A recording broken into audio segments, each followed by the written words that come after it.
Hoy vamos a hablar acerca de las guías 2020 acerca de fibrilación atrial de la Asociación Europea de Cardiología. La foto que ven de fondo es la ilustración principal de tales guías y es por eso que es importante resaltarlo. Entonces vamos a ver lo que se muestra aquí, que es From CC to ABC. Entonces vamos a ver básicamente cómo todo lo que vamos a hablar va a ir alrededor de esta mnemotecnia que está hecha así para que tratemos de nunca olvidarla. Entonces, primero, ¿por qué es importante esta guía?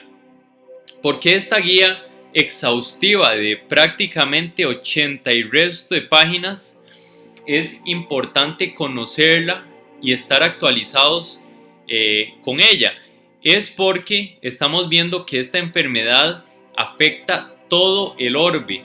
Podemos ver que principalmente su mayor prevalencia va a ser en el norte de Norteamérica y el norte de Europa, o sea, Europa del norte principalmente, pero vemos que no hay ninguna región que va a estar sin fibrilación atrial.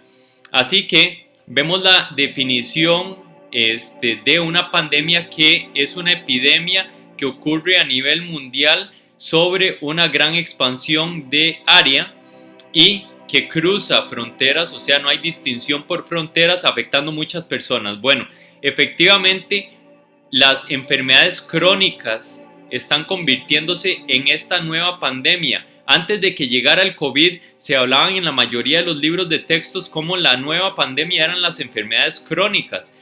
Pues se nos olvidó eso por un momento ahora con el COVID, pero sabemos que esta pandemia llegó para quedarse hasta que tomemos las medidas adecuadas y veamos cómo prevenirla, porque sabemos que una vez que el paciente tenga esto, probablemente no le quitemos el catálogo de fibrilación atrial hasta que fallezca, puesto que es una enfermedad de por vida. Es por eso que quiero mostrarles cómo va a aumentar la incidencia y la prevalencia a nivel mundial. Estos son cifras estimadas para la Unión Europea. Vean la relación entre 2016 y cómo se va a ver en el 2060. Ya sabemos que entre más viejo el paciente, entre mayor el paciente, pues mayor la probabilidad de que lo tenga. ¿Por qué razón esta línea es más baja que estos mayores de 65 años? Pues aquí se está incluyendo todos los pacientes humanos mayores a 65 años. Aquí estamos incluyendo solo mayores a 80 años, pero ya sabemos que el riesgo durante nuestras vidas de padecer fibrilación atrial, esto es basado en registro europeo, es una de cada 3 personas, o sea, es abrumador. Más o menos el 30% o más de nosotros vamos a tener esto. Conforme aumenta la longevidad, mayor riesgo de tenerlo. ¿Y por qué lo vamos a tener? Porque recordemos esto que sucede en química, en donde tenemos una enzima y tenemos un sustrato. Recordemos que cualquier reacción química requiere de un proceso enzimático y requiere algo sobre lo cual debe actuarse, que sería el sustrato. Se actúa sobre el sustrato y obtenemos un producto. ¿Por qué pongo esta ilustración? Porque la fibrilación atrial es tanto sustrato como producto. Entonces, lo que estamos viendo en esta tabla, en esta figura, es como la fibrilación atrial termina siendo un producto de todas estas enfermedades unidas. O sea, es un marcador de enfermedad sistémica, pero así como también es marcador, también es un producto de, o sea, así como también es producto de esta enfermedad o un marcador, también es sustrato de las mismas. Es por eso que la fibrilación atrial también puede afectarnos cada una de estas áreas de una forma negativa, y es por eso que debemos con mayor razón tratar de controlarla. Entonces, por eso les quiero hacer énfasis en la importancia del control de factores de riesgo, que vamos a ver más adelante según la mnemotecnia central de esta charla. Pero vean la diferencia de lo que sucede con el riesgo de presentar fibrilación atrial si logramos controlar nuestros factores de riesgo o no los controlamos. Si logramos un control óptimo, veamos aquí por ejemplo, a los 90 años un riesgo de un 25% de padecer fibrilación atrial, pero si no controlamos los factores de riesgo, eso casi que se duplica, casi que se llega a 35 a 40%. Así que vamos a ver por qué se hace énfasis de que esta es una enfermedad sistémica y debemos controlar lo que está alrededor de la misma. Entonces, algunas generalidades. Principalmente me gustaría que nos enfoquemos en este lado que estamos viendo, las diferentes patologías a las cuales se asocia. No solo se asocia la fibrilación atrial a el evento cerebrovascular, claro que aumenta su riesgo, pero también aumenta la muerte, causa o genera mortalidad por cualquier causa, aumentando su riesgo 1.5 a 3.5 veces.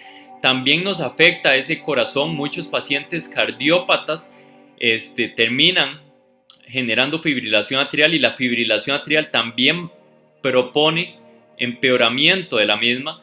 También tenemos demencia y alteración de la función cerebral, independiente a si este paciente hizo o no un evento cerebrovascular. Nos afecta la psiquis generando depresión, nos afecta nuestra calidad de vida y nos aumenta hospitalizaciones, y ya sabemos que esto va de la mano con calidad de vida y con mortalidad.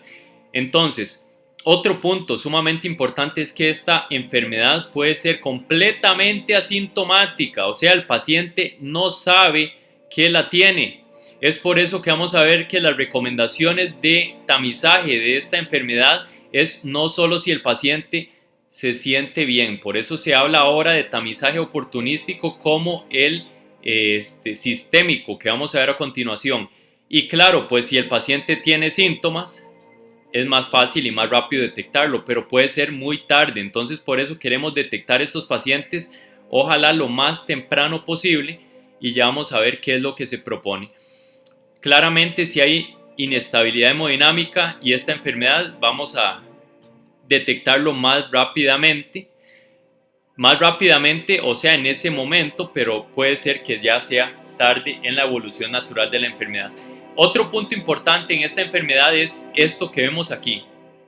Esta pirámide que podemos ver aquí tiene como punto cúspide el paciente. Entonces esto es algo que nos enfatiza bastante esta nueva guía, que es recordarnos que el paciente es el punto central de todas las medidas que vamos a tomar. ¿Qué significa esto? Que lo tenemos que tomar en cuenta. Riesgo, beneficio, hay que tomarlo en cuenta individualizado para su contexto específico, y hay que tomar en cuenta la decisión del paciente, o sea, hay que discutir o tomar las decisiones con el paciente. Después de eso viene todo lo demás, hay que hablar con el paciente y determinar todo esto en orden descendente, pero todos estos puntos son importantes. Guías previas principalmente se basaban en esto que vemos hasta aquí, pero la guía actual nos hace énfasis en estas nuevas escalones que vemos, que es involucrar a ese paciente en toma de decisiones, cambio de estilos de vida, abordaje psicosocial, o sea, para que haya apego al tratamiento, para que haya comprensión y demás. Y además nos hace énfasis en el abordaje multidisciplinario y seguimiento continuo. Entonces, aquí vemos otra vez una imagen de quién en el centro, del paciente. El paciente es el centro de la toma de decisiones, y es por eso que vemos que esto es un abordaje multidisciplinario. No solo es el cardiólogo ni el de medicina familiar, sino que también es importante que haya una intercomunicación entre todos los diferentes especialistas. Recordemos que esta enfermedad, al ser un marcador de enfermedad sistémica, probablemente este paciente tenga ya un evento cerebrovascular, podría tenerlo, o podría estarlo viendo el electrofisiólogo debido a que ese fue su motivo de consulta inicial por palpitaciones, o podría estarlo viendo el hematólogo porque tenía una trombocitopenia también asociada y no se sabía si se podía anticoagular o no al paciente. A fin de cuentas, Lo importante aquí es recordar que el paciente es la base de esto. El paciente tiene que entender que detrás de él están todos estos especialistas viéndolo y tiene que haber intercomunicación entre todos ellos, ojalá por medio de expediente digital, y que se sepa cuál es el paso a seguir y que haya concordancia entre la toma de decisiones que se está generando, porque si no, el paciente va a terminar con medicamentos de aquí y medicamentos de aquí y incongruencias que van a generar solo confusión en el paciente y probablemente no apego al tratamiento. Entonces, todo paciente que detectemos con fibrilación atrial, ¿qué debemos hacer? Claramente un examen, una historia clínica bien detallada. Todos tienen que tener su electrocardiograma de 12 derivaciones. El mínimo de laboratorios que requieren son función tiroidea, renal, electrolitos y hemograma. Todos requieren un ecocardiograma transtorácico y después de eso, todos requieren esto siguiente que vamos a ver aquí a continuación. Vamos a devolvernos, van a requerir esto, nos vamos acá, que es seguimiento estructurado. O sea, ese paciente no lo podemos perder de vista. Este paciente tenemos que seguirlo en el tiempo para ver cómo está evolucionando, si hay cambios en su tratamiento. Solo algunos pacientes van a requerir estos estudios ya más especializados, o sea, probablemente el cardiólogo sea el encargado de ver esto, cardiólogo clínico o subespecialista, dependiendo de las comorbilidades del paciente o las cosas que queramos aclarar en el contexto del paciente.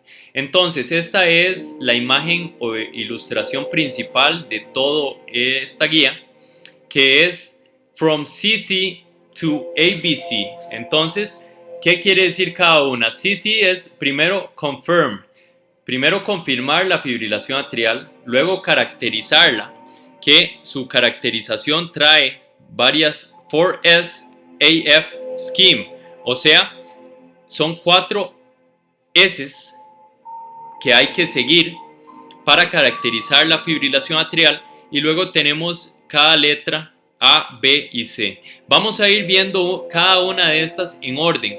No voy a seguir específicamente el orden de la guía, puesto que ya vamos a ver que hay un orden lógico que probablemente sea mejor a seguirlo así como nos muestra la mnemotecnia.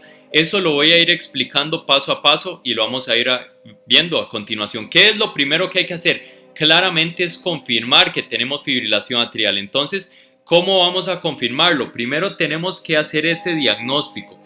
Entonces, sí, en el screening o tamizaje de fibrilación atrial nos dicen que hay ciertas cosas, hay riesgos y hay beneficios, claramente. ¿Cuáles son los riesgos de un tamizaje inadecuado? Que hagamos un diagnóstico incorrecto, que veamos falsos negativos como fibrilación atrial y que hagamos diagnósticos entonces en pacientes que en realidad no tienen ese trastorno del ritmo, sino que tienen otra cosa, y terminemos tratándolos como tal y generando este diagnóstico de por vida cuando no es así. Básicamente esos son los riesgos, mientras que los beneficios son varios, y es al final de cuentas detectar a tiempo una patología y poder tomar las decisiones adecuadas para mejorar el pronóstico y calidad de vida del paciente. Entonces es por eso que vamos a ver la definición de fibrilación atrial. Al final de cuentas es contracciones atriales que son inefectivas o ineficaces. ¿Cómo vamos a ver eso en el electrocardiograma? Sí, ocupamos el electrocardiograma de 12 derivaciones, o si no es electrocardiograma de 12 derivaciones, ocupamos por lo menos 30-second rhythm strip, o sea, por lo menos una derivada de 30 segundos por cualquiera de los medios que vamos a ver a continuación. Pero el punto aquí importante es que debe ser interpretado por alguien que comprenda esto, un especialista, ojalá un cardiólogo o alguien que tenga muy claros los criterios. ¿Cuáles son? Un ritmo irregularmente irregular, ausencia de onda P y activación atrial irregular. Entonces, básicamente así es como vamos a hacer el diagnóstico. ¿Por qué es importante que lo vea alguien debidamente entrenado, porque este diagnóstico va a estar con el paciente día y noche y va a afectar todas las decisiones que se hagan para su propia patología como para las distintas patologías que tenga el paciente, porque como sabemos muchos van a terminar anticoagulados y eso nos va a afectar siempre cualquier toma de decisión. Entonces, ¿cómo detectarlos? En el pasado la fibrilación atrial solo podíamos detectarlo así. Así fue como inicialmente se descubrió esta arritmia, de forma palpatoria. Sí, se podría detectar así, pero tenemos que saber que no todas las personas van a saber cómo palpar esto, y muchas de estas personas van a tener acceso a algún dispositivo inteligente, sea su celular con una aplicación especial de pletismografía, fotopletismografía, o un smartwatch que podemos ver aquí que pueda escanear intermitentemente o de forma semicontinua, o estos otros métodos también, aplicaciones especiales para ello, o los pacientes que tienen toma de presión automatizada, también podría detectarse el ritmo irregular, o cuando ya terminamos en el área de los especialistas, que sería este recuadro aquí. Así que tenemos que tomar en cuenta que inicialmente teníamos esto, que esto sí siempre se sigue usando, pero termina siendo el método de menor sensibilidad y especificidad para detectar fibrilación atrial. Ahora vienen estos otros mecanismos que debemos comprender y recomendarle a muchos pacientes dependiendo de su edad o factores de riesgo para poder detectarlos. Entonces, aquí tenemos sensibilidad y especificidad. Por eso subrayo aquí que la toma de pulso es el que tiene sensibilidad y especificidad más baja de todas. Vean los otros que se acercan a mayor a 90%. Vemos todos estos mayores a 90% y vemos prácticamente especificidades muy altas. La especificidad definitivamente no va a ser tan alta como la especificidad en este contexto, pero vemos especificidades promedio aquí como de 85, aquí también como de 85. Vemos qué importante estos smartphone apps con el Apple Study y también el estudio Huawei, cómo detectaron mucho, bueno, principalmente sería en de los relojes, el Apple Study, y arriba con Huawei. Entonces, ¿qué quiero enfatizarles aquí? Que no ignoren a su paciente que les está diciendo que su reloj o su dispositivo les marca que tiene alteración del ritmo. Más bien tomen eso en cuenta y ojalá pídanle los registros y evalúenlo con el paciente para determinar si con eso pueden hacer el diagnóstico. Por ejemplo, los Apple Watch pueden generar tiras de 30 segundos a partir del Apple Watch Serie 4, hablando de experiencia personal. Y yo sé que hay otras marcas que también pueden generarlo. Entonces, un proveedor especializado podría con eso ya hacer el diagnóstico. Entonces, otra entidad importante a tomar en cuenta que las guías nos mencionan por primera vez es en el contexto de todos aquellos pacientes que tienen dispositivos cardíacos, sean marcapasos o sean desfibriladores. Estos dispositivos implantados, ¿verdad? O también loop recorders como pueden detectar otras cosas, que esto se llama AHRE, que se pronuncia en inglés como ARE. Así es como lo he escuchado mencionarse, como ARE. Que ese ARE lo que significa es atrial, vamos a verlo aquí, atrial high rate. Vamos a ver, por aquí sale ARE, atrial high rate episode. Eso es lo que quiere decir, o sea, episodios atriales de alta frecuencia cardíaca. Entonces, ¿cuál es la definición de esto? Bueno, vamos a ver que ya la vamos a ver a continuación, pero el punto aquí es que cuando detectamos ARE, usualmente es en un paciente que es asintomático o sintomático. Hay que recordar que la recomendación de esta guía es que cualquier paciente con dispositivos hay que aprovechar cada vez que evaluamos a ese dispositivo consultarle si detectó estos episodios, porque es una posibilidad de detección o tamizaje oportunístico detectar esto. ¿Por qué queremos detectar estos episodios de alta frecuencia cardíaca atrial? Porque ya vamos a ver que también actualmente nos están hablando de que esto se puede convertir en fibrilación atrial clínica, la que ya conocemos y de la que ya hay tanta evidencia, o que si no se puede hacer diagnóstico de fibrilación atrial clínica como tal, esto sería un episodio, por así decirlo, subclínico, que también supone un riesgo para el paciente en ese momento en el tiempo, pero que también puede progresar a mayor riesgo. Entonces ya lo vamos a ver a continuación. Entonces veamos esta tabla. Aquí están consultándolo, aquí se está viendo cómo ese paciente está haciendo un episodio de estos que estoy mencionándoles. En estos pacientes siempre ir a hacerle un electrocardiograma para ver si se le detecta la fibrilación atrial clínica, y si no se le detecta, de momento va a quedar con este diagnóstico de fibrilación atrial subclínica, y ya vamos a ver qué tenemos que hacer con eso. Entonces, vamos a ver que esto es lo que pasa dependiendo del tiempo que ha de episodio del ARE.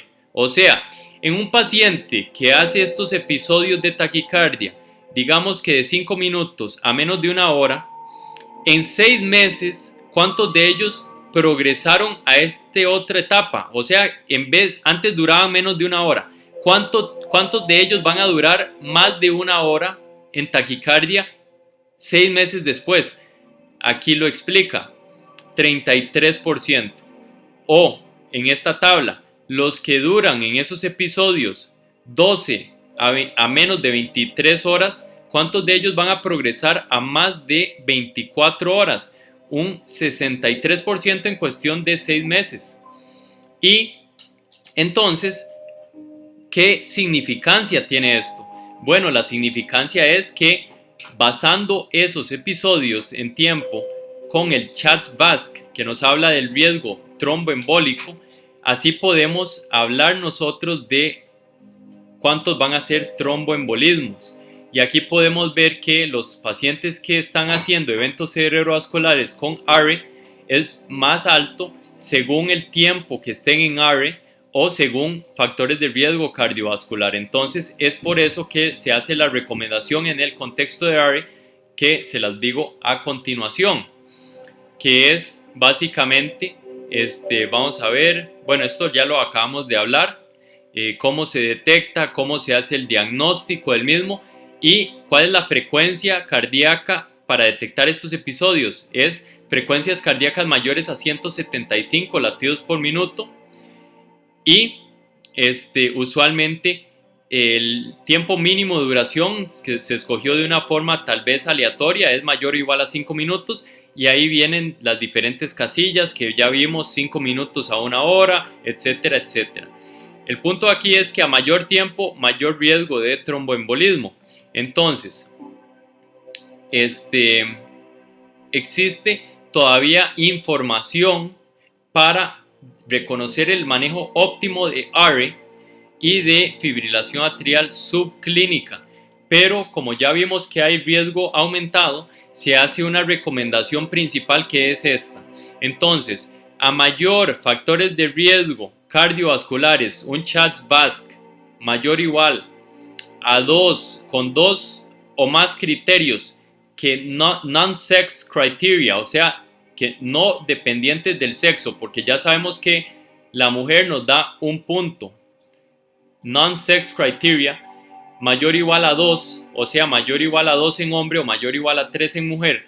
Y si agregamos a eso que el paciente está haciendo estos episodios de ARE por más de 24 horas, este paciente, nos dicen las nuevas guías, que debemos considerar anticoagulación en estos pacientes, puesto que estos pacientes están en alto riesgo de eventos tromboembólicos. Conforme tengamos más evidencia, se podría reducir la fuerza de esta recomendación o aumentar, pero eso es lo que tenemos de momento, y es por eso que es importante tomar esta consideración en pacientes con dispositivos.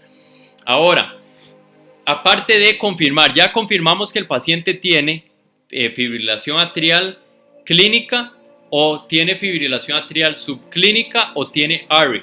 Ahora, ¿qué es el siguiente paso? El siguiente paso era caracterizar. Entonces recordemos que era from CC to ABC, pero me estoy brincando la segunda C, que es caracterizar. Me estoy yendo directo a la primera A. La A es anticoagular. Entonces, ¿por qué razón me estoy brincando esta letra? Porque antes de que usted caracterice y todo al paciente, usted ya tiene que saber si ese paciente tiene fibrilación atrial y si tiene aumento de riesgo de tromboembolismo, hay que anticoagularlo. Después de eso se caracteriza y se toman todas las decisiones adjuntas. Entonces, por eso es que voy a adelantarme con la A. Entonces, ¿cuáles pacientes son elegibles para anticoagular? Pues esto es bastante sencillo. ¿Qué es lo que tenemos que definir primero? Tenemos que recordarnos del CHA2-VASc, tenerlo a mano. Si el CHA2-VASc de este paciente es bajo, ¿qué es bajo? Es que no tenga criterios o factores de riesgo non-sex characteristics, o sea, no dependientes del sexo. O sea, un 1 en una mujer, puesto que el ser mujer le da un punto de 1, o un 0 en un hombre, puesto que ser hombre no puntúa. Entonces un 0 o un 1 es bajo riesgo. ¿Qué significa eso? Que si tienen un CHA2-VASc así de bajo y tienen fibrilación atrial, listo, no requiere antitrombótico, fin del flujograma. Pero si el paciente, vamos a ver, no es bajo riesgo, entonces si nos da más de 0 a 1 el CHA2-VASc, nos vamos al paso número 2. ¿Qué es el paso número 2? Es prácticamente, me voy a brincar esto un momentito, es ver, bueno, primero que todo, ver si hay alguna contraindicación absoluta para anticoagular al paciente, que sería esto por aquí. Las contraindicaciones absolutas son pocas, no son muchas, hay varias relativas, pero eso no significa que no podemos anticoagular al paciente. Las únicas razones para no anticoagular a un paciente con factores de riesgo de CHA2-VASc mayor a low, es la única razón para no anticoagularlo sería que haya ausencia de contraindicación absoluta. ¿Cuáles serían? Que el paciente tenga sangrado activo serio o que tenga una trombocitopenia de menos de 50.000 plaquetas por decilitro o una historia reciente de hemorragia intracerebral. Básicamente eso. Si no hay eso, entonces tenemos que anticoagular al paciente. Entonces, por eso es que voy a brincarme esto un momento y me voy a ir aquí. Ok, listo, anticoagulemos al paciente. Perfecto. Entonces, si el CHA2-VASc, ahora podemos subdividir el CHA2-VASc en dos grupos, pero esto es más de una forma semántica, porque la única diferencia es la fuerza de la recomendación. Entonces, si este paciente tiene mayor o igual a 2 factores de riesgo CHA2-VASc no dependientes de sexo, estamos hablando de un CHA2-VASc de alto riesgo. Entonces eso nos significa que hay que hacerlo, no hay otra. Hay que anticoagular al paciente y listo, no hay que hacer preguntas, hay que irlo a anticoagular. ¿Ok? Pero si el paciente tiene solo un criterio no dependiente del sexo positivo, non-sex dependent, non-sex related, pues también hay que anticoagularlo. Must be considered o should be considered. No es que hay que hacerlo, pero debe ser considerado. Y en la actualidad, pues la diferencia entre esta y esta, no hay diferencia clínica. En ambos hay que anticoagularlo. Solo saber que a mayor CHA2-VASc, innegablemente hay que anticoagularlo. Y en la evidencia es no tan fuerte, pero definitivamente es suficiente para anticoagular al paciente. Entonces, ¿qué vamos a usar para este paciente? Tenemos dos opciones, los NOACs, que ya no son Novel Oral Anticoagulants, prefiero decirles DOACs, que son Direct Oral Anticoagulants. ¿Por qué razón? Porque los NOACs ya han estado con nosotros lo suficiente para generar una evidencia tácita, y para eso se ocupan muchos años, o sea que ya no son tan nuevos. Pero en fin, les seguiremos diciendo NOACs para efecto de esta charla. Entonces, ¿en cuáles cogemos NOAC? ¿En cuáles cogemos warfarina o los vitamin K dependent antagonists? Básicamente, si no podemos dar el NOAC, damos el dependiente de vitamina K. Entonces, ¿en quién no podemos dar el NOAC? En estos primeros que vemos aquí, el paciente que tenga una válvula protésica mecánica o que tenga estenosis mitral a partir de moderada. En esos pacientes la evidencia es contundente de que lo que debemos dar es dependiente, vitamina K dependiente, o sea aquí, vitamina K dependiente. Mientras que si no tiene ninguna de esas dos, ya en la actualidad prácticamente no hay cómo revivir a los vitamina K dependientes, y entonces debemos escoger un NOAC. Quiero agregar a esto entonces que tenemos que tomar en cuenta cuáles pacientes no nos van a ser buenos respondedores a los vitamina K dependientes. Entonces tenemos una mnemotecnia bonita que nos puede ayudar a entender esto. Entonces digamos que es un paciente con válvula protésica mecánica o estenosis mitral moderada severa, o le voy a agregar que el servicio de salud o la preferencia del paciente o alguna razón especial que hace que el paciente termine con vitamina K dependientes. Entonces en esos pacientes tomamos en cuenta esta mnemotecnia que es SAME TTR. Entonces, ¿qué nos va a interesar en estos? Nos va a interesar que el TTR, que es Time in Therapeutic Range, que es el tiempo en el rango terapéutico, sea cumplido. Ok, entonces, con el uso de warfarina tenemos que tomar en cuenta que hay que estar midiendo constantemente el INR, el International Normalized Ratio, que va a estar preferiblemente entre 2 y 3. Mientras que en los NOACs no hay actualmente nada que medir directamente que nos va a hablar del rango de anticoagulación, pero sabemos que son efectivos si se siguen las dosis recomendadas en los diferentes estudios. Entonces, ¿cómo vamos a saber nosotros que el paciente no va a probablemente responder bien o no va a estar en ese rango terapéutico la mayor parte del tiempo? ¿Cuál es el punto o el número mágico? Es mayor a 70%. 70% del tiempo el paciente debe estar con un INR en rango terapéutico para que digamos que ese paciente está debidamente anticoagulado. Si es menor a 70%, no estamos teniendo ese paciente en el rango esperable. Entonces, ¿qué nos puede inferir a nosotros que no vamos a llegar a esa meta de 70%? Esta mnemotecnia que estamos viendo aquí, SAME TTR, o sea, mismo TTR. Cada una de esas letras significa algo, o sea, el sexo femenino, la edad menor a 60 años, M de Medical History de mayor o igual a 2 comorbilidades. ¿Cuál es la TTR? Tenemos treatment, o sea, drogas que interactúan con el medicamento como amiodarona, o tabaco, uso de tabaco activo. Y la R es race, o sea, los no caucásicos.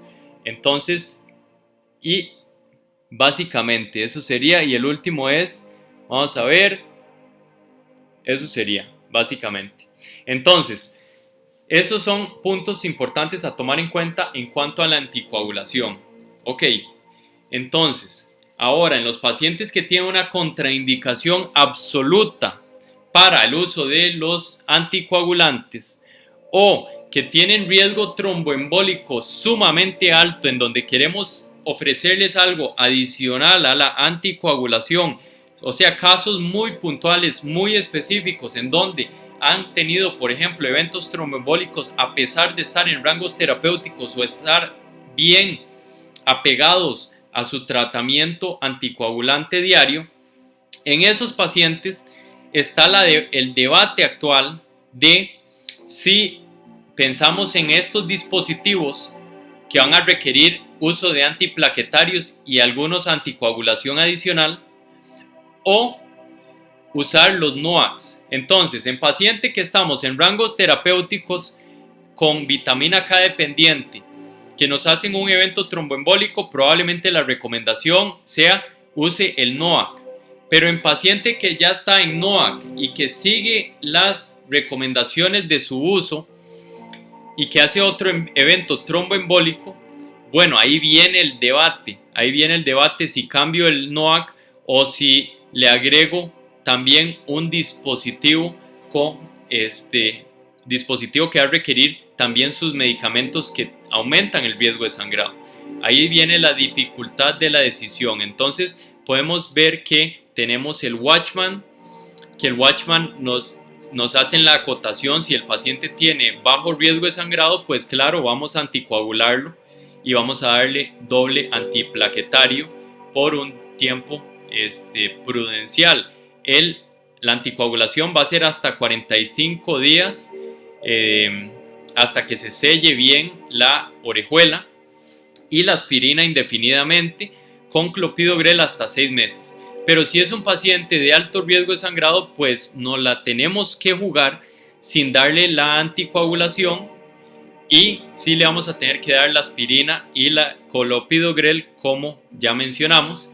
Y si es el Amulet, nos ahorramos la anticoagulación, aspirina igual indefinidamente y clopidogrel hasta 6 meses, de 1 a 6 meses. Bueno, ahora sí, volvamos de la A, que es anticoagulación, a completar la caracterización. Entonces recuerden que era from CC to ABC. La primera C, confirm, ya la vimos. La segunda C es caracterizarlo, que no la brincamos porque fuimos a hablar de anticoagulación.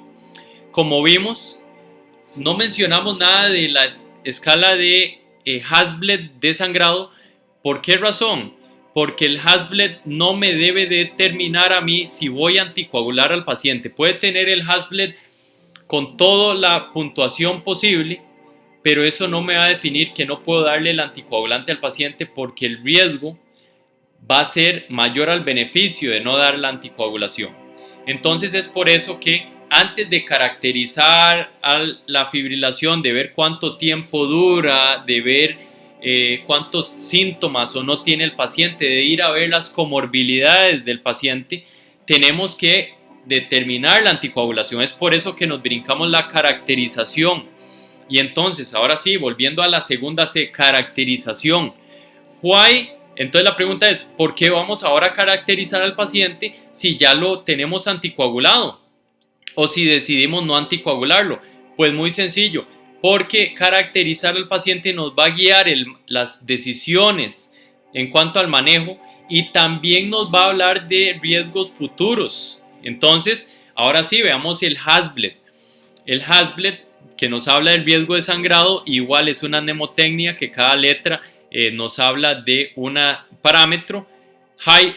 Hypertension, así es como se los propongo yo, que podría servirles para aprendérselo de una forma tal vez más sencilla. Algunas acotaciones: la H de hypertension, high hypertension, o sea, sistólica mayor a 160, no es cualquier presión, o sea, a partir de 140 ya estamos en hipertensión, pero aquí el factor de riesgo es encima de 160.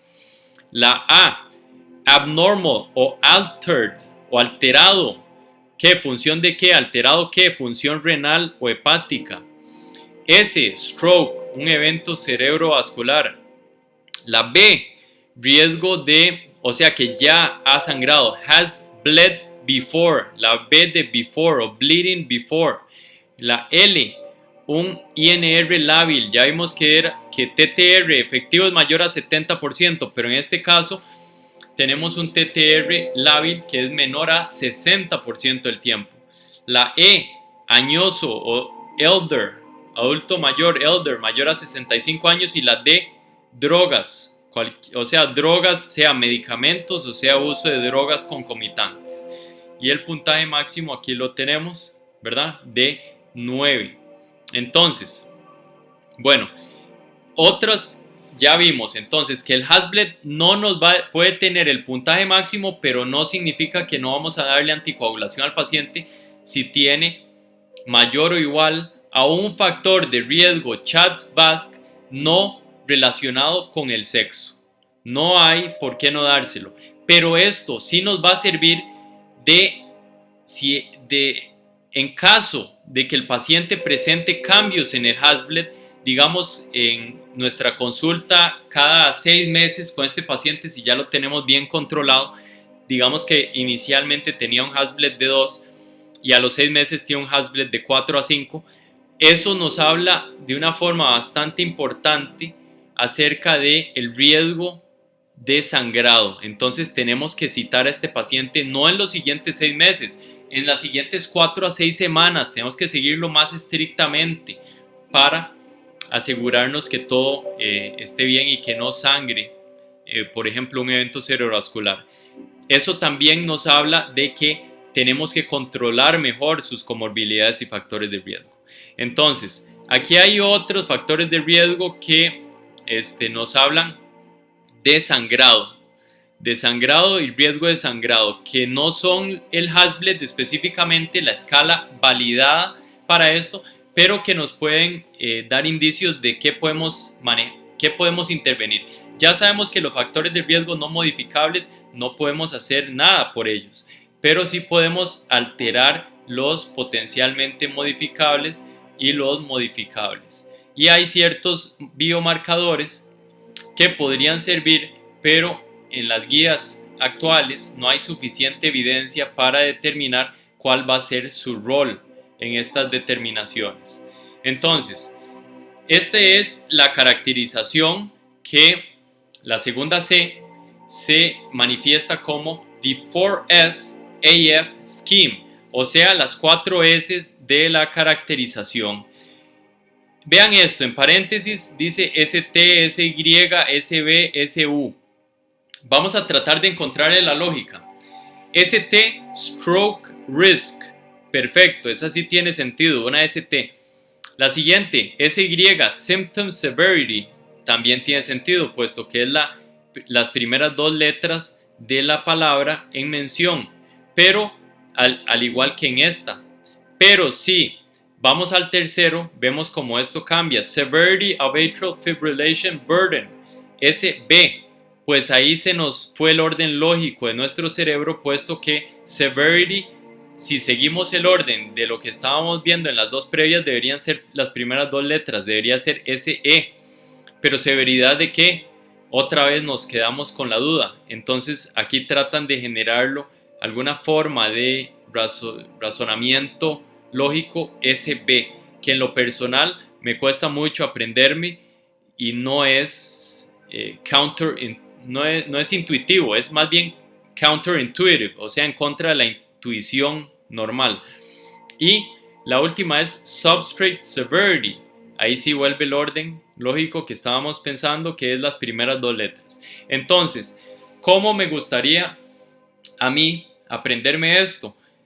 Con SSBS, SSBS. Entonces, CC, o sea, C confirm, la otra C characterizing, y este characterizing, en vez de aprenderme esto, que traté de buscarle un orden y no me sirvió en mi cerebro, yo me acordaré esto como SSBS, stroke, symptom, burden y substrate. O sea, stroke, muy sencillo, quiero evitar el stroke. Symptom, ya sabemos que estas nuevas guías se enfocan mucho en los síntomas del paciente y la calidad de vida.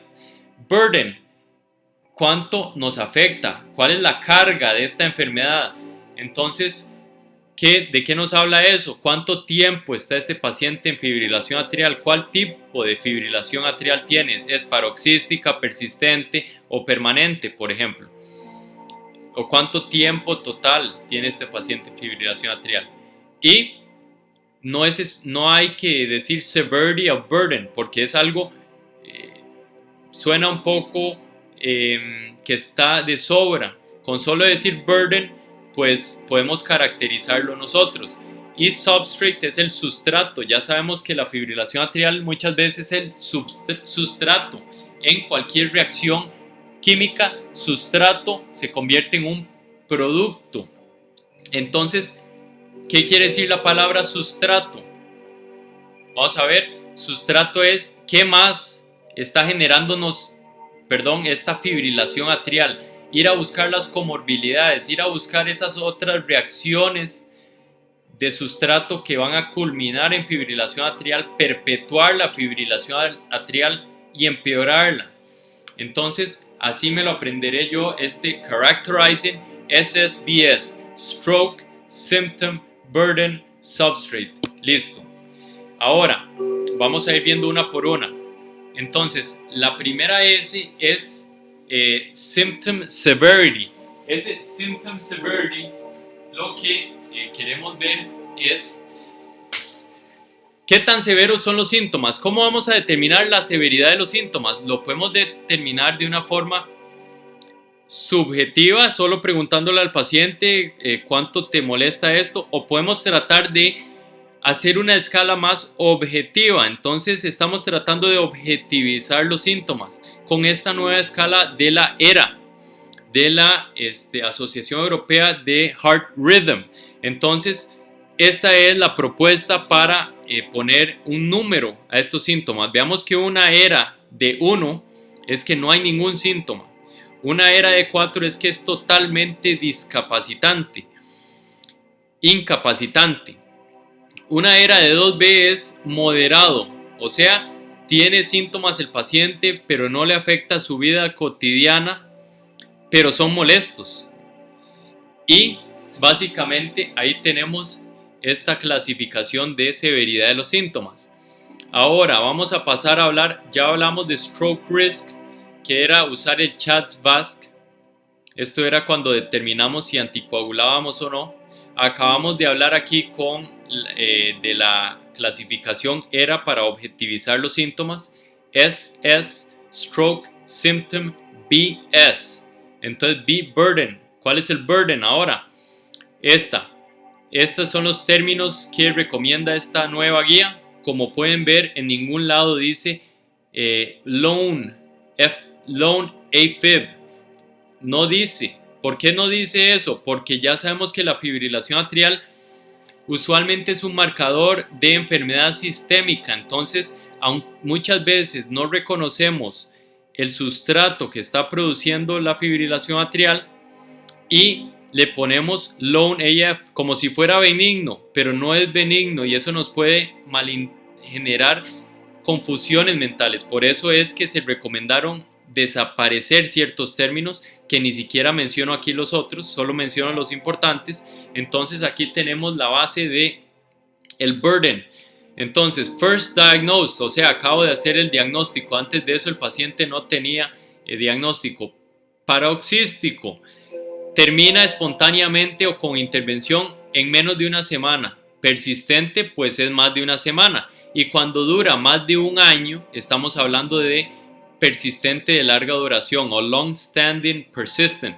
Y ya cuando es permanente, no es que sea la fisiopatología de la fibrilación atrial, sino que es más bien una representación de una actitud terapéutica. O sea, que en este paciente determinamos que no podemos revertirle el ritmo al ritmo sinusal, o que ya tiene la fibrilación tan avanzada que ya llegó para quedarse y debemos aceptarlo, y que ya ha sufrido varias cardioversiones y que no dura nada en ritmo sinusal. Entonces listo, es permanente. Entonces un paciente con fibrilación atrial determinada permanente no debe estar siendo sometido a más procedimientos para tratar de devolverlo al ritmo sinusal. Entonces aquí tenemos la última S, es Stroke, Symptom, B, Burden, S, Substrate, o sea, sustrato.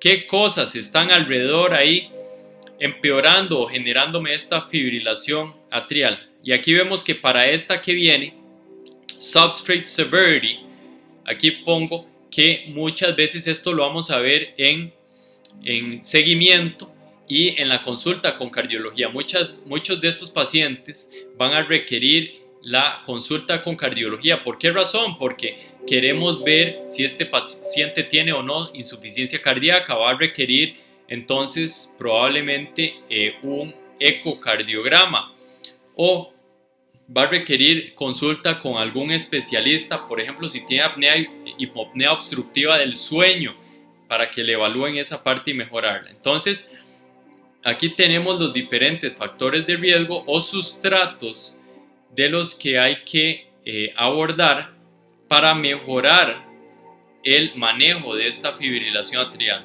Entonces, ya sabemos que se recomienda el cese de fumado, el tratamiento de dislipidemia, desaparecer el alcohol de la vida, tratar la apnea obstructiva del sueño, realizar ejercicio físico, tratar y compensar la hipertensión arterial, la diabetes y el sobrepeso.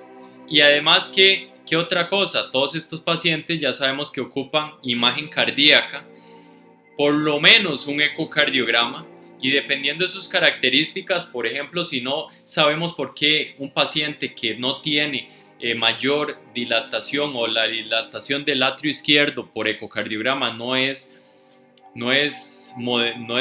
severa, y el paciente no tiene muchas comorbilidades asociadas, no sabemos por qué este paciente después de cardioversiones no logra mantener ritmo sinusal y se mantiene muy sintomático. Podría ser que en este paciente terminamos haciéndole una resonancia magnética para ver el realce tardío de gadolinio y ver cuánta cicatriz tiene o no, determinando posible respuesta al tratamiento. Entonces, ya vimos CC, confirm, characterize, anticoagulate. Ahora vamos a ver B, better, the better symptoms. Entonces, vean cómo las mismas guías con su mnemotecnia de cierta forma se repiten un poquito, pero a final de cuentas esto es un continuum. Tal vez lo que nos sirve esto de aprendizaje es que no es una receta de cocina y que nunca se nos pueden olvidar ciertas evaluaciones. Por ejemplo, la segunda C, que es characterize, toma en cuenta SSBS, ¿ok? Entonces, ¿cuáles son esas? Recuerden la stroke, symptom, burden y substrate. Entonces, esa última S, por ejemplo, que es substrate, podríamos decir, pero substrate tiene que ver con esta C, que esta C, ¿cuál es? Comorbidities. Claro, el substrate son las comorbilidades, totalmente de acuerdo. O también podríamos decir que en esta caracterización, la segunda S, que es symptom, tiene que ver con la B, que es better symptoms. Sí, claro, también. Entonces, sí, hay ciertas cosas que se pueden volver a repetir, pero es importante tomar en cuenta que todo se debe de abarcar y todo es importante. Entonces, recordemos que el orden que los propuse era: primero, confirmar la fibrilación atrial. Paso número 2, anticoagulación, sí o no. ¿Por qué? Porque si nosotros se nos olvida anticoagular al paciente o no, y más bien empezamos a caracterizarlo con estudios y demás, y se nos van 6 meses, pues no estamos ayudando al paciente. Entonces, confirmamos el diagnóstico, vemos si hay que anticoagularlo o no, tomamos la medida necesaria, después de eso caracterizamos todo lo que tenemos que caracterizar, y después de eso otra vez vamos a mejorar síntomas y ver comorbilidades de vuelta. Entonces, ahora la B, Better Symptom Control. Ya vimos la clasificación de la ERA, ya vimos la importancia de calidad de vida. Ahora pasamos a medicamentos. El primer medicamento es primera opción. Vean que antes de controlar cualquier ritmo viene control de frecuencia o control de rate. Entonces, vean lo que nos dice este flujograma. ¿Cuál es el flujograma de guía de control de frecuencia cardíaca? Aquí vemos que es el tratamiento, uno de los pilares del tratamiento en todo paciente con fibrilación atrial.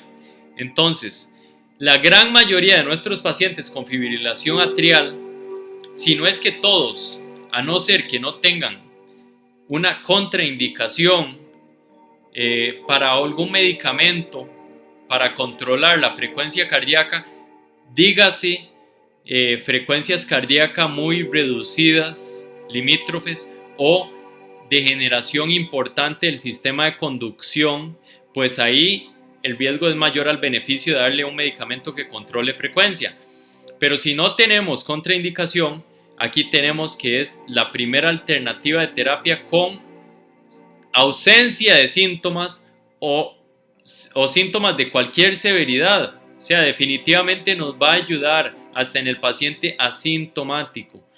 Entonces, igualmente, si tenemos paciente que ya tiene tratamiento de frecuencia y que se le agregó tratamiento para control de ritmo, pero que ese tratamiento de ritmo no funcionó, pues podemos optimizar el control de frecuencia, porque eso nos podría ayudar un poco.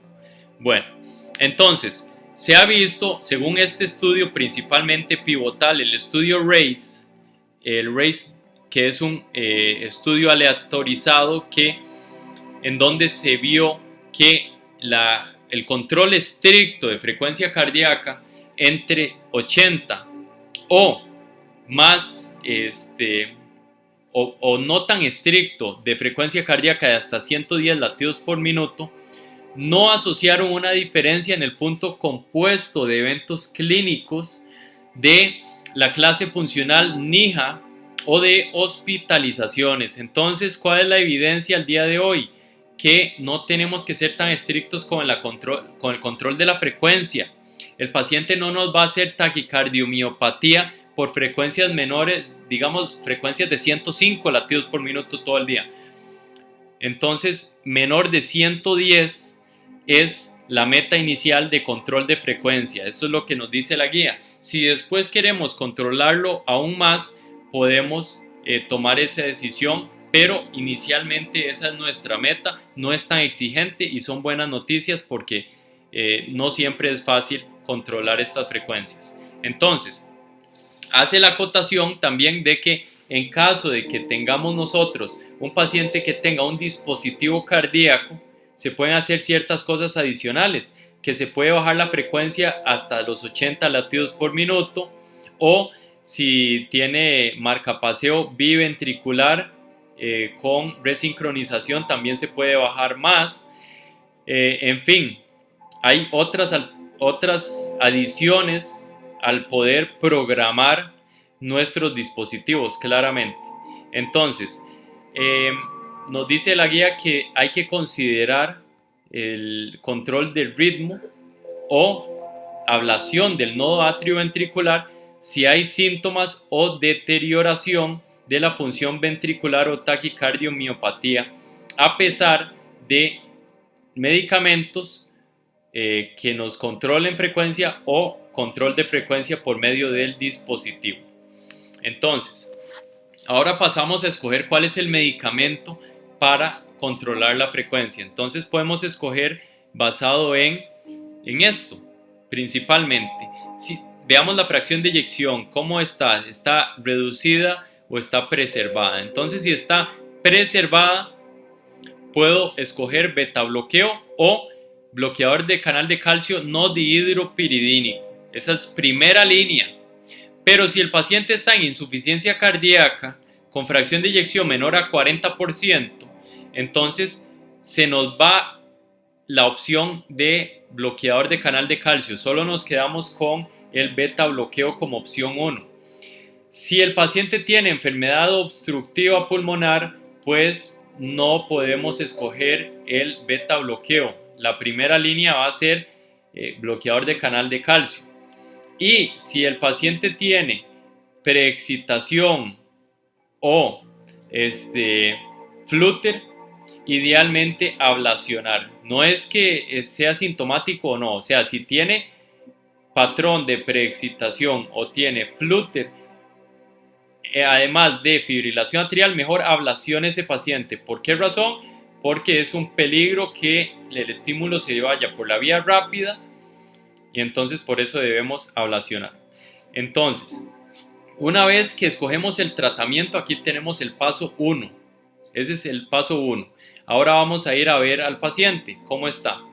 El paciente, digamos que tiene frecuencia cardíaca aún encima de 110 o ha empeorado, mayor a 110 o ha empeorado o tiene peor calidad de vida. Ok, entonces aquí hay que agregar otro medicamento. Entonces, ¿cuál sería? Vean este aquí. Aquí tenemos esta opción.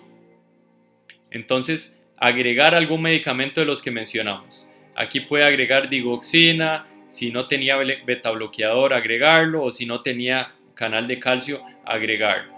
Vean que vean que digoxina aparece hasta ahora, no es primera línea, es segunda línea.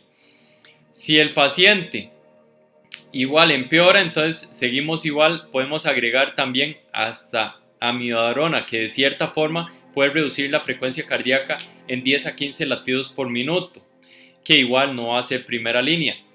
Y aquí básicamente lo mismo. Entonces, en caso de que el paciente sí haya respondido a este primer medicamento, si haya respondido, entonces listo, tenemos una carita feliz, continuamos. Si no ha respondido, pues tenemos que pasar a estas otras terapéuticas. Luego de esto reevaluamos al paciente. Entonces reevaluamos al paciente, ya vimos el paso número 2 y entonces el paso número 2 y reevaluamos al paciente. Si no tiene frecuencia cardíaca, igual lo mismo de los síntomas y frecuencia cardíaca.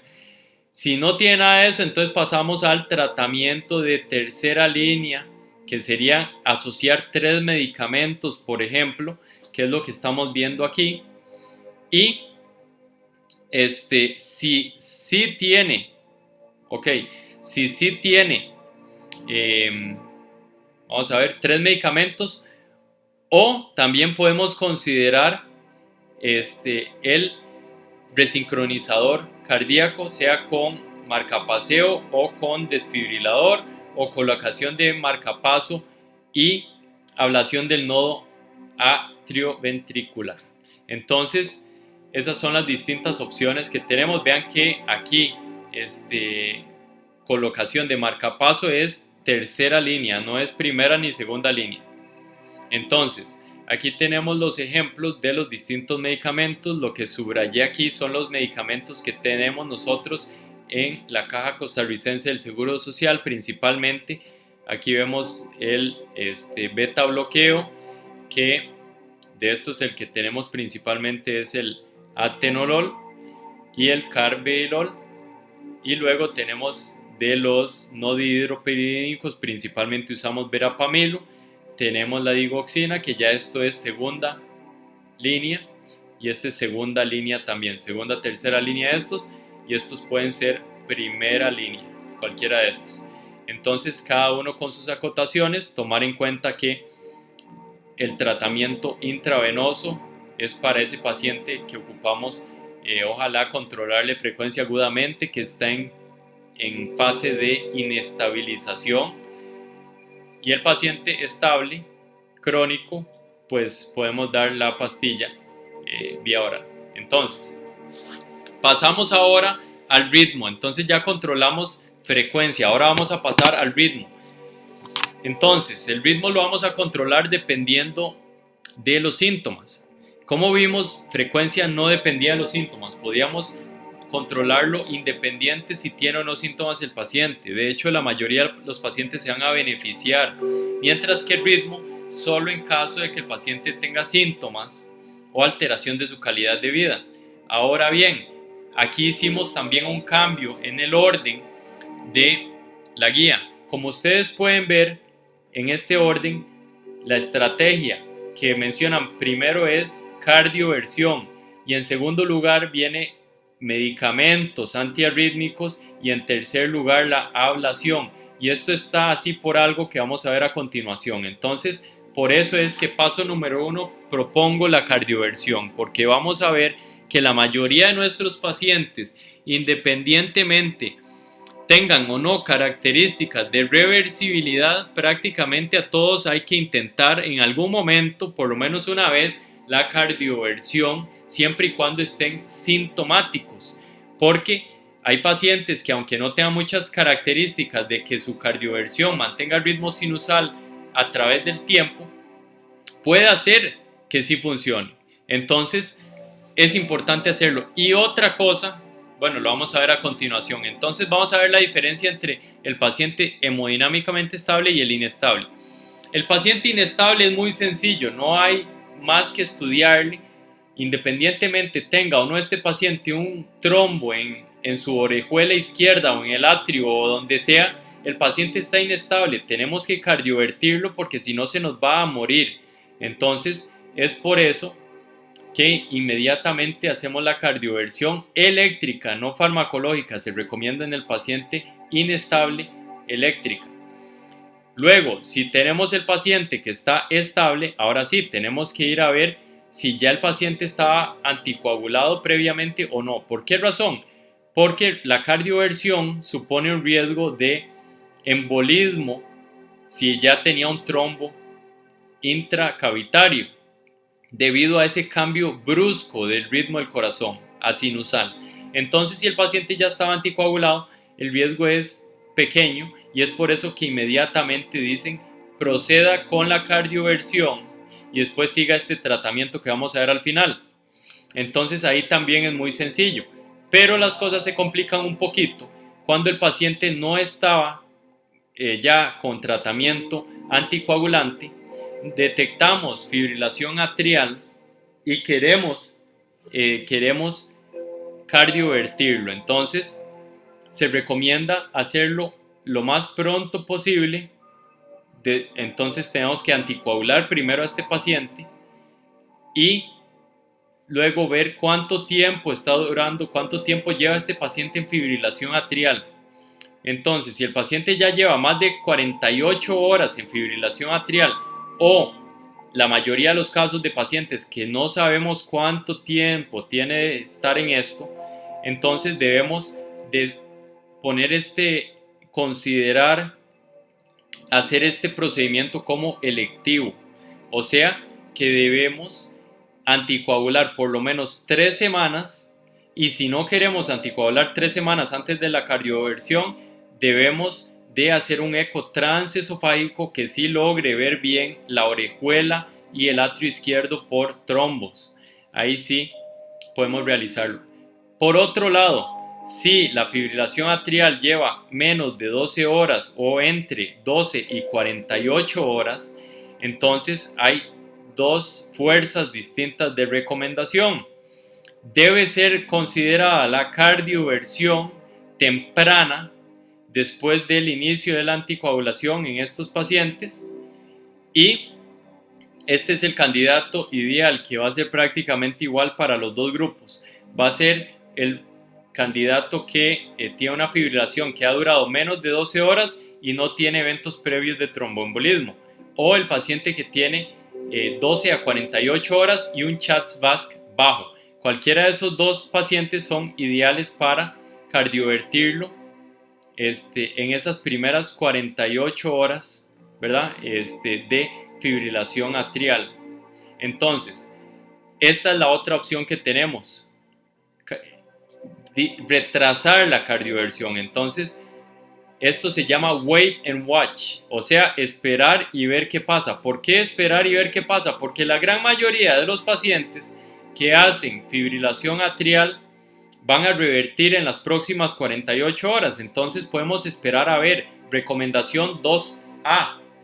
¿Y por qué razón tenemos esta otra recomendación que nos dice lo contrario? Cardiovierta ese paciente inicialmente. Porque también se ha visto que la cardioversión, entre menos tiempo esté ese paciente en fibrilación atrial, más posibilidad de que mantenga el ritmo sinusal después, en el tiempo, que eso se mantenga en el tiempo. Entonces, bueno, esas son las dos opciones. Para eso están los niveles de la fuerza de la recomendación que debemos tomar en cuenta. Después de cardiovertir al paciente, entonces debemos anticoagular al paciente independientemente tenga o no un CHA2-VASc bajo. Si tiene un CHA2-VASc bajo, o sea que no tenía criterio inicial para anticoagularlo solo por su riesgo CHA2-VASc, entonces debe mantenerse la anticoagulación por 4 semanas después de cardiovertirlo. Pero Si sí tenía un CHA2-VASc alto, entonces se mantiene indefinidamente la anticoagulación como esperable desde antes. Ahora, ya hablamos de la cardioversión. Ahora vamos a hablar de los medicamentos antiarrítmicos y vamos a fundamentar también por qué hablamos de cardioversión antes. Entonces, estas son algunas de las reglas antes de iniciar el tratamiento antiarrítmico. Primero, ¿tiene o no tiene síntomas el paciente? ¿Está asociado a su alteración en calidad de vida, sí o no? Bueno, por eso es que vamos a tratar esa arritmia, por eso es que vamos a tratar ese ritmo. ¿Cuándo vamos a empezar? Idealmente con el primer episodio no hacerlo, pero recuerden aquí, como les dije, la cardioversión muchas veces viene antes del inicio del tratamiento antiarrítmico o el tratamiento para control de ritmo, entonces ahí puede facilitar la eficacia de la cardioversión. Por otro lado, ¿cómo escogemos el medicamento? Pues hay que tomar en cuenta todo el riesgo y beneficio posible, entonces eso es motivo son detalles que no tenemos por qué ahondar en este momento, probablemente toquemos algunos de ellos en las siguientes diapositivas. ¿Cuáles son los antiarrítmicos que vamos a usar? Vamos a usar el 1C y el clase 3. Entonces, aquí tenemos cuáles son los 1C. Todos los antiarrítmicos clase 1 los podemos ver en esta mnemotecnia con un combo, con un double quarter pounder. Entonces, ¿cuáles son los antiarrítmicos clase 1A? 1A son estos: double quarter pounder, disopiramida, quinidina y procainamida. ¿Cuáles son los clase 1B? Letras en medio son lidocaína y mexiletina. ¿Y cuáles son los que me importan aquí en fibrilación atrial? Los 1C, que son Fry's Please, o sea, flecainide y propafenona. Esos son los que más me interesan aquí, tipo 1C. Ahora, ¿cuáles son los clase 3 que nos interesan? Bueno, aquí viene la mayoría de los antiarrítmicos clase 3 y vemos una mujer que le está diciendo a su esposo que está muy estresada. Entonces le toca el hombro, le dice: amorzote, qué estrés y de dron. Entonces dice que está muy estresada y que resultaba ser por el dron que está viendo ahí. Entonces, amiodarona, sotalol, 3 de clase 3, ID es ibutilide y dron es dronedarona. ¿Cuáles son los que recomienda la guía?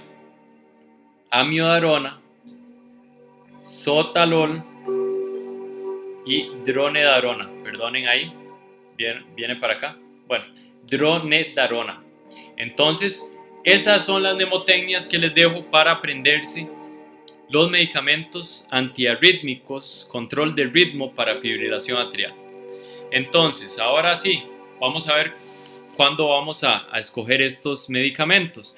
Ya vemos que paso primero es confirmar la enfermedad, tratar anticoagulación sí o no, tratar frecuencia cardíaca, reducir riesgo cardiovascular, cardioversión si tiene síntomas, y después, bueno, eso es en un mundo ideal, después, igual si tiene síntomas, entonces vamos a ver qué vamos a hacer. Entonces, si el paciente no tiene síntomas, ¿qué vamos a tratar de excluir? Vamos a excluir que este paciente tenga una alteración de su propia percepción, o sea, que el paciente esté inconsciente de que en realidad sí tiene síntomas, pero que ya ha sido algo tan larvado y gradual que ha ido limitándole su vida que lo pasa por alto.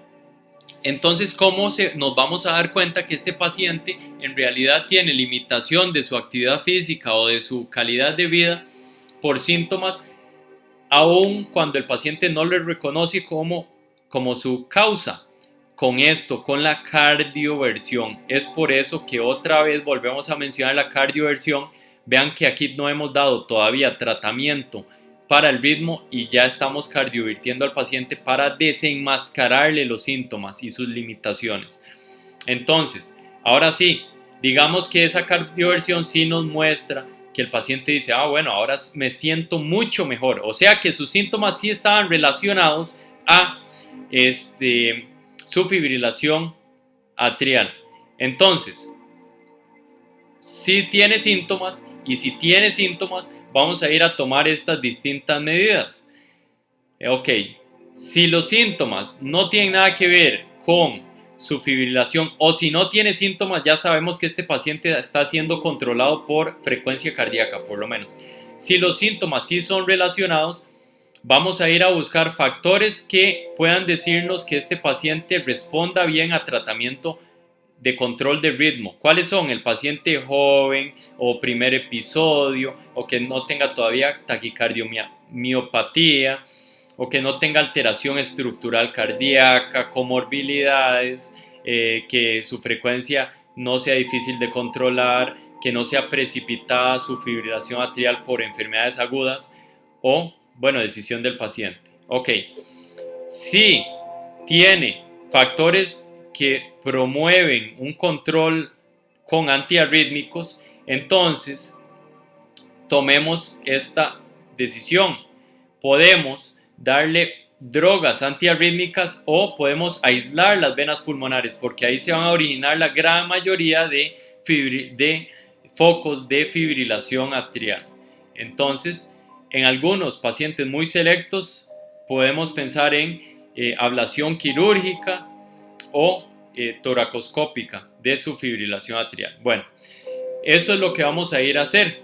Si el paciente no tiene, si digamos que el paciente más bien sea sea un adulto mayor o que ya haya tenido muchos episodios o que ya tenga cambios estructurales cardíacos, pues es esta parte del flujograma, no tiene factores que nos digan que probablemente podamos controlarlo.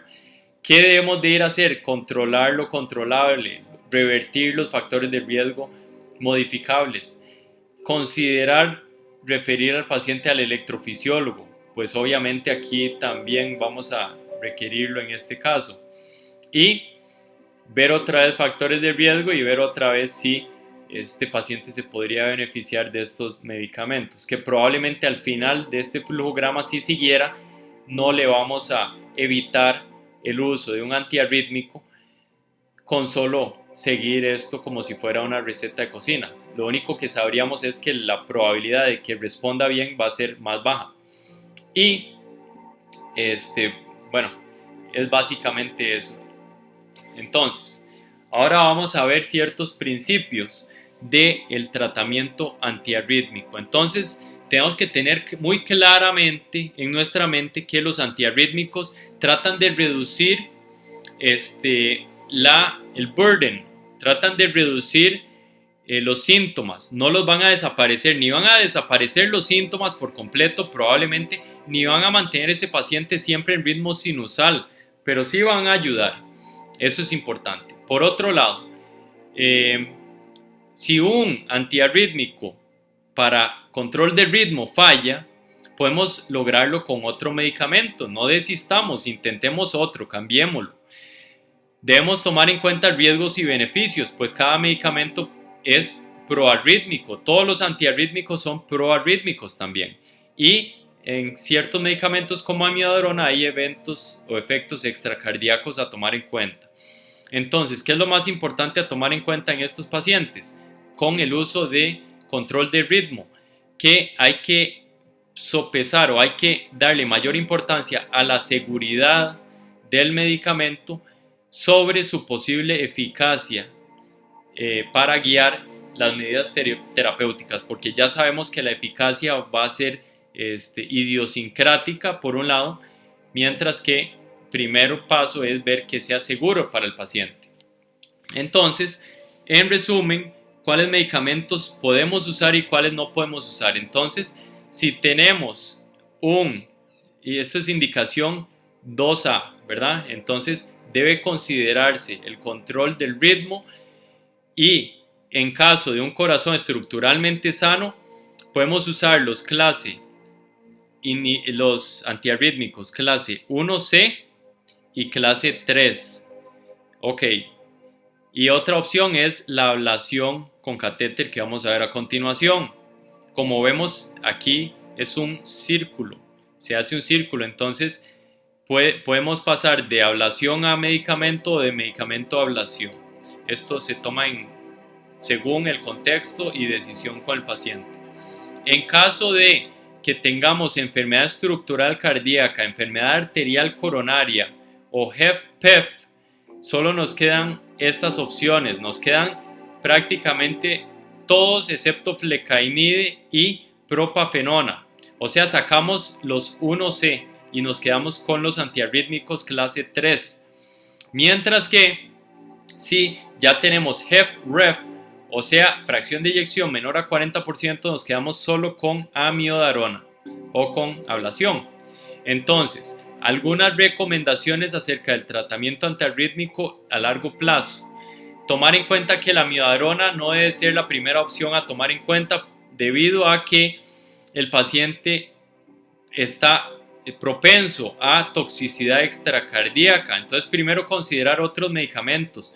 Usualmente amiodarona termina siendo nuestra última opción y no es porque no nos sirva en este contexto, sino es por su toxicidad extracardíaca.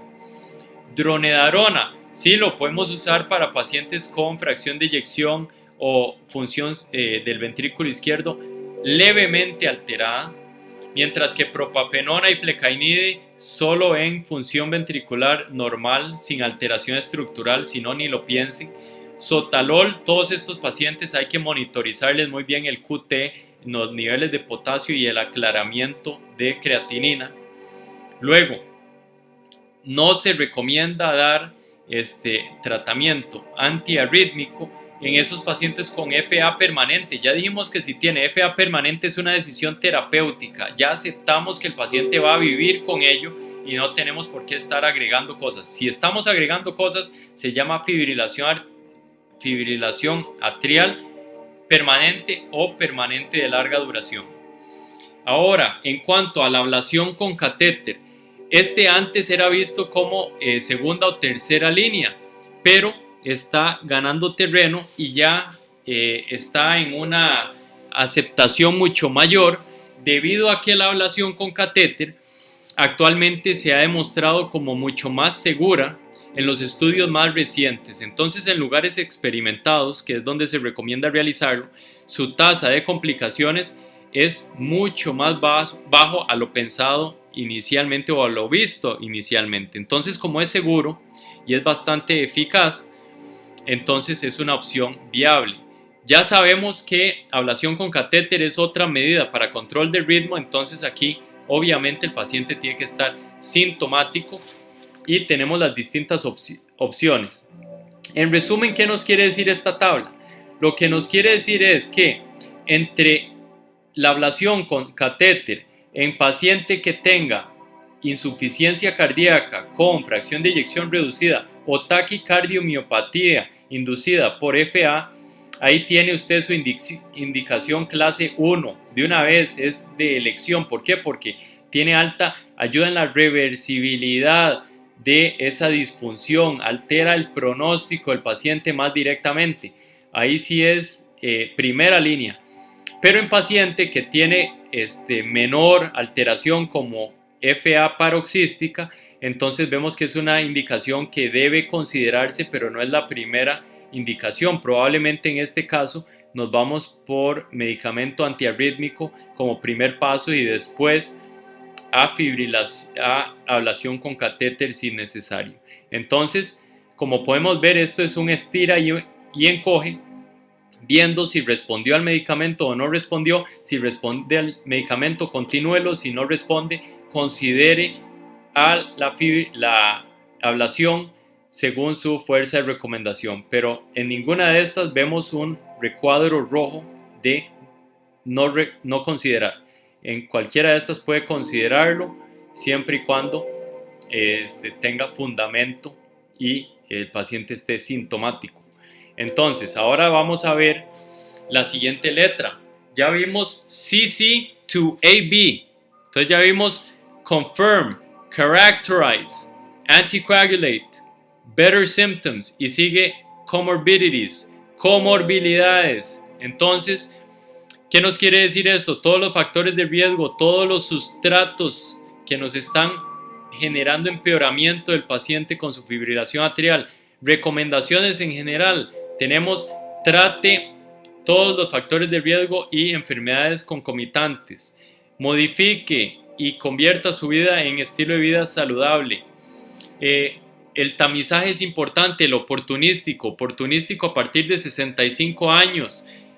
Tamizaje selectivo en mayores de 75 años. Prácticamente la guía está recomendando que por encima de 75 años, como hay tanta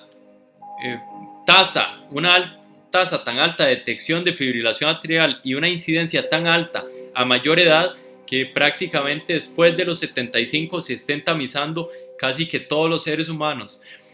Atención a control de presión arterial, atención a peso, bajen el peso porque les va a ayudar con la fibrilación atrial y también con la respuesta a cardioversión, ablación, etc. No tome alcohol, haga ejercicio físico, que ya vamos a hablar a continuación, y también considere el manejo de la apnea obstructiva del sueño. Ahora, estos medicamentos no son antiarrítmicos como tal, pero tienen un efecto que es antiarrítmico. ¿Por qué dice upstream? Porque actúan más arriba, o sea, al disminuir básicamente inflamación, muchos de estos están disminuyendo la posibilidad de empeoramiento de la fibrilación atrial. Entonces, si el paciente tiene indicación, por favor, démoslos. Entonces, los IECAS y ARA2 vemos que pueden prevenir el inicio de la fibrilación atrial en paciente con indicación de usarlos. Disfunción sistólica, hipertrofia, hipertensión. Los inhibidores del receptor de aldosterona o mineralocorticoide también reducen el inicio de arritmias de primer inicio en pacientes con fracción de eyección deprimida. Beta bloqueantes, aparte de controlar la frecuencia, también tienen cierto rol antiarrítmico, también funcionan. Y estatinas, esas en realidad puede disminuir la inflamación, pero no han demostrado de momento un efecto significativo en la prevención, entonces no se puede confirmar exactamente su rol en ese caso. Pero quienes sí no se recomienda usar, ya los vamos a ver a continuación, que son omega 3 y otras cosas que probablemente no generen alteración de esto. Entonces, veamos ahora fibrilación atrial en el contexto de síndrome coronario agudo y síndrome coronario crónico. Lo que quiero que ustedes vean aquí es que estamos tratando de reducir la posibilidad de sangrado lo más posible sin afectar la posibilidad de tromboembolismo. Entonces es por eso que vemos una raya, vemos el NOAC como continúa, ¿verdad? NOAC continúa, continúa y continúa. O sea, no suspendemos la anticoagulación, debemos continuar la anticoagulación, pero ¿qué si vamos a suspender después de intervenir al paciente? Vamos a suspender, número 1, primero a la aspirina, primero vamos a suspender la aspirina y después vamos a suspender la Plavix o clopidogrel. Entonces, esto es lo que les quiero mencionar. ¿Por qué el clopidogrel? Porque es el que recomiendan estas guías principalmente como inhibidor del P2Y12.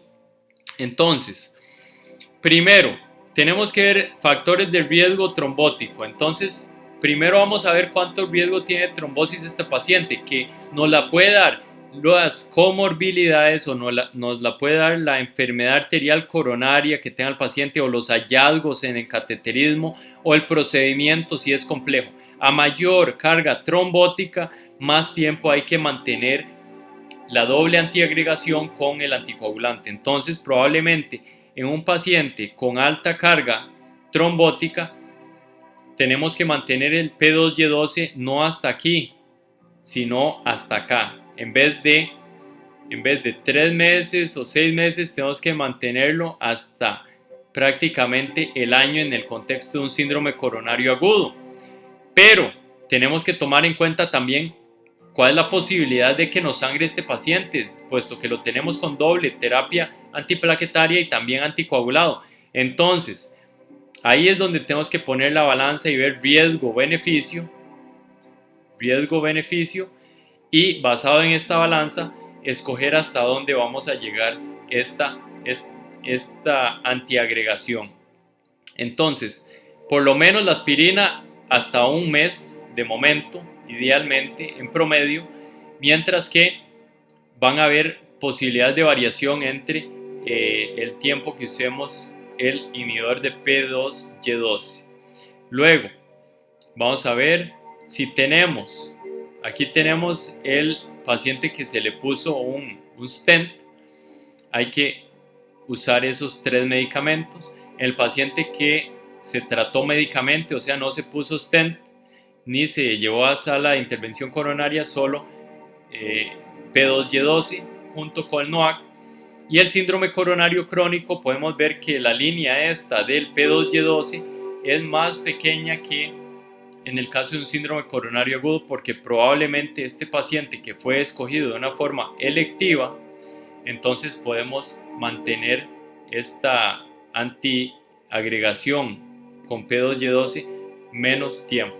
Entonces, algunas de las estrategias que podemos tomar en cuenta para reducir el riesgo de sangrado asociado con la angiografía son primum non nocere, o sea, no administremos heparina no fraccionada en pacientes que ya vienen con un INR mayor a 2.5. El paciente ya está anticoagulado, no le demos más. No demos pretratamiento con aspirina al paciente que vamos a llevar rápidamente. Vamos a ver, with aspirin only. Hay que dar P2Y12 cuando el paciente tiene un STEMI o se conoce la anatomía coronaria. En ese caso, sí hay que dar con los dos. Luego, inhibidor de 2B3A solo como bailout, o sea, en pacientes con muy alto riesgo donde fue fallido o hubo complicaciones periprocedimiento. Si no, no tenemos por qué estarle aumentando el riesgo de sangrado si el resultado fue exitoso. Y reducir el tiempo de duración de la terapia antitrombótica combinada. Ok, entonces aquí tenemos algunas de estas recomendaciones que acabo de mencionarles. Recordar nada más que si el paciente tiene un Hasbled muy alto, entonces si tiene Hasbled alto, podemos reducir las dosis de ciertos medicamentos que tienen sus propios estudios de Rivaroxaban de 20 por día a 15 por día, o Dabigatran de 150 BID a 110 BID. Luego, si tenemos, vamos a ver, básicamente esos son recomendaciones generales. Ya sabemos la importancia del NOAC sobre el vitamina K dependiente. Ahora, recomendaciones en el contexto de síndrome coronario agudo, ya lo mencionamos, y en el síndrome coronario crónico también.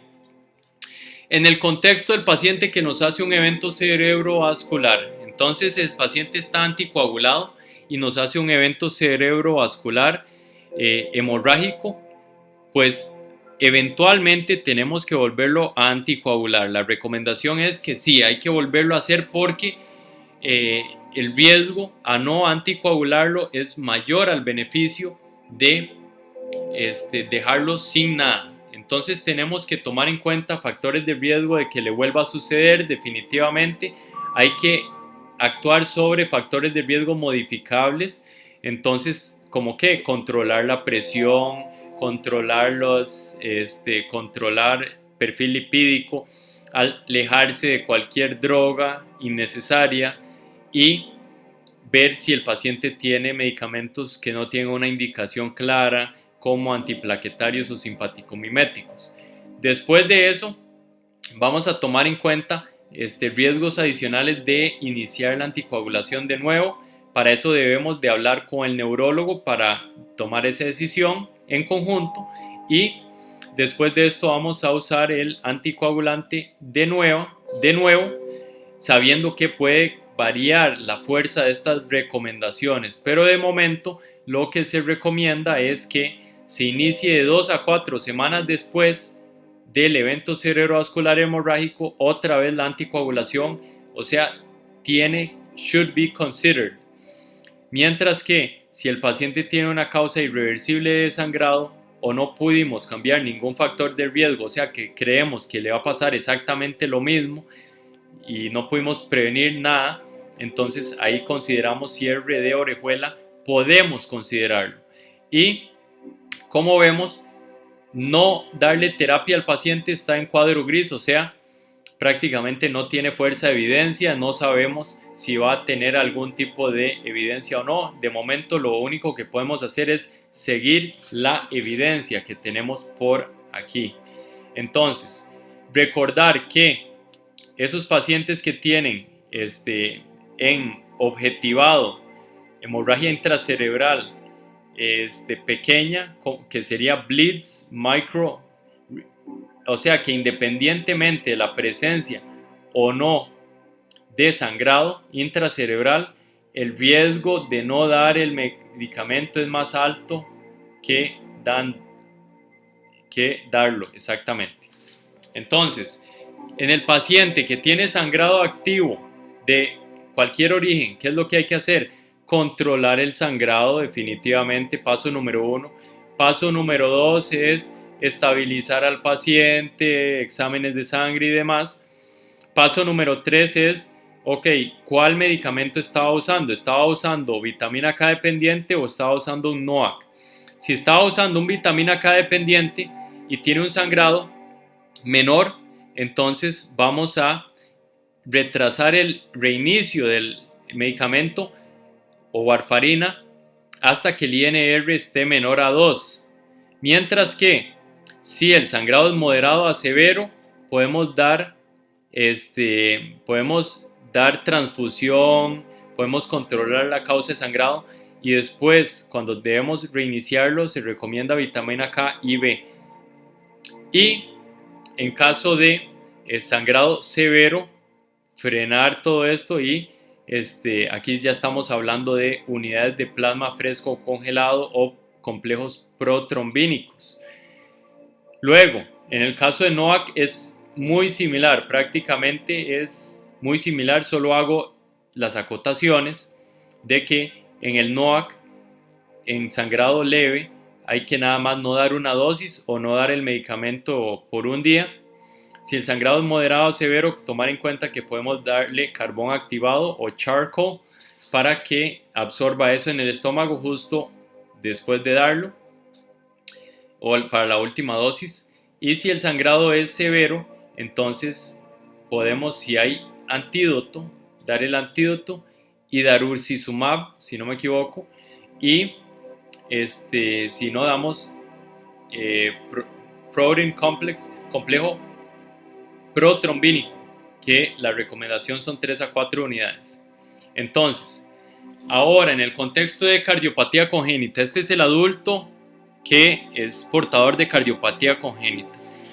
Hay que recordar que el adulto con cardiopatía congénita que tiene estas patologías, Fontan, un ventrículo derecho sistémico o cianótico o antecedente de cirugía de reparación intracardíaca, ya tienen una indicación clase 2A de anticoagulación, independiente del riesgo trombótico, independiente del CHA2-VASc. Para todos los demás, sí, tomar en cuenta el CHA2-VASc y seguir las mismas recomendaciones de siempre.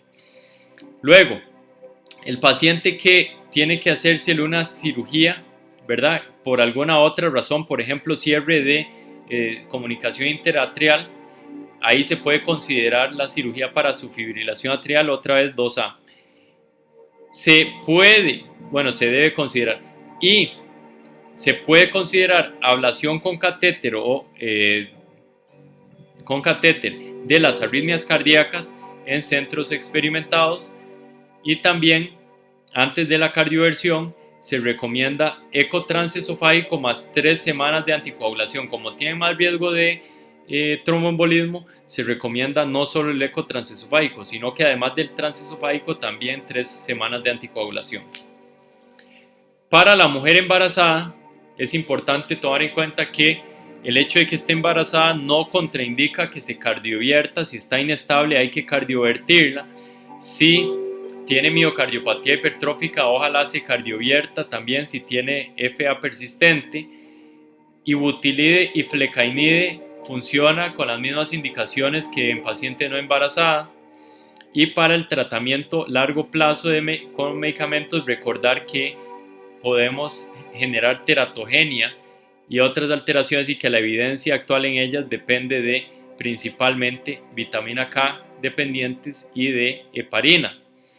Los beta bloqueantes son primera línea en control de frecuencia y tomar en cuenta que si no sirve bloqueo del nodo atrioventricular, entonces podemos tomar en cuenta estos medicamentos que ya mencionamos y básicamente eso. Entonces, ahora en ejercicio, FA y ejercicio, el ejercicio se recomienda siempre y cuando no sea intenso, porque el intenso o el de endurance o el competitivo va a promover la fibrilación atrial y empeorarlo, mientras que moderado y menor a eso sí se recomienda realizarlo porque va a ayudar en todas las variables. Y esta es una de las últimas diapositivas para concluir. En el paciente que está perioperatorio, entonces tenemos que tomar en cuenta el estado preoperatorio, que hay que optimizar la hemodinámica, hay que ver electrolitos, identificar cualquier que tenga riesgo o no de presentar FA postoperatoria. En pacientes que tengan una cirugía cardíaca, sí se recomienda casi que en todos la profilaxis con beta bloqueo y o amiodarona. Pero si estos medicamentos están contraindicados, podría usar, por ejemplo, magnesio intravenoso. Mientras que no se recomienda el uso profiláctico en pacientes que no tengan cirugía cardíaca. O sea, no se recomienda el uso profiláctico en todos los que no se les esté haciendo una cirugía cardíaca. Pero en casos específicos se puede contemplar. ¿En quiénes no se recomienda o en qué no se recomienda dar? Esto no va a prevenir la fibrilación atrial postoperatoria. Luego, entonces el resto del flujograma es prácticamente lo mismo y solo hacer la acotación de que en estos pacientes postoperatorio, ojalá controlar frecuencia cardíaca no a 110 sino a 100 idealmente para que tengan mejores resultados. Y terminamos con relación entre los sexos, que esta guía enfatiza la importancia de igualdad de oportunidades entre hombres y mujeres y deberían de ofrecérsele a ambos las mismas opciones, las mismas terapéuticas y dársele el mismo trato. De hecho, ya sabemos que aunque fibrilación atrial sea más frecuente en el hombre, cuando da en la mujer tiene mayor riesgo embólico para cualquier estado. En mismas condiciones que el hombre va a tener mayor riesgo embólico. Por eso en el CHA2-VASc ser mujer le da un puntaje de 1. O sea que mujer que tiene un puntaje no dependiente de sexo de 2 en comparación con un hombre con un puntaje no dependiente de sexo de 2, la mujer va a tener más riesgo. Así que ese es otro incentivo para que hagamos las cosas bien en ambos sexos. Y bueno, para concluir, esto es algo nuevo que agrega la guía acerca de la calidad, que se recomienda que los pacientes hagan PROs, que son Personal Report Outcome. Entonces, que el paciente dé feedback o dé información respecto a cuál fue el abordaje que se le dio, si les pareció bien, si entendieron bien las cosas, etcétera. Es un cuestionario y esto va a mejorar la calidad de la atención y la calidad en general. Además de los PROs que les menciono, también se tratan de implementar diferentes herramientas para medir la calidad de la atención y identificar oportunidades para mejorar. Muchas gracias por su atención.